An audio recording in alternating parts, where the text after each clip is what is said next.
உங்களுடைய நேரம் காலம் எப்படி இருக்கு அப்படிங்கிறத அவசியம் தெரிஞ்சுக்கணும்.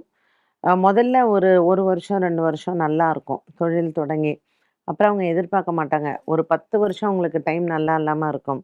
ஸோ, அந்த 10 வருஷ காலத்தை அவங்க ஜோசியர் சொல்லாமயும் இருக்கலாம்.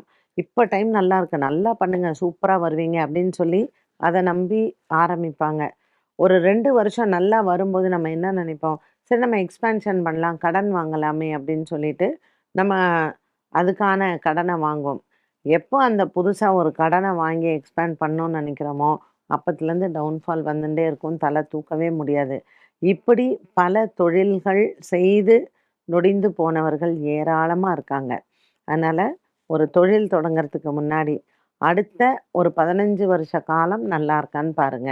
ஏன்னா, ஒரு 10, 15 வருஷ காலம் உங்களுக்கு அனுகூலமா இருந்தால் தான், முதல் 2 வருஷம் கஷ்டப்படுறதுக்கு அர்த்தம் இருக்கும். ஒரு கடன் வாங்குறதோ, இல்ல ஃபேமிலில மத்தவங்களையும் நீங்க இன்வால்வ் பண்றதோ, நகைய கொண்டு போய் வச்சு, கடன வாங்கி, பிசினஸ் ஆரம்பிச்சு, அப்புறம் ஒண்ணுமே இல்லாம போன குடும்பங்கள் எத்தனையோ இருக்காங்க. ஸோ, இதுல நீங்க ரொம்ப கவனமா இருங்க. ஒரு தொழில் தொடங்கணும் அப்படின்னா, ஒரு நல்ல அ ஜோதிடம் தெரிந்தவங்கள்ட்ட நீங்க போய் கேட்டு, ஆலோசனைகள் கேட்டு, கடன் வாங்குறது நல்லதா?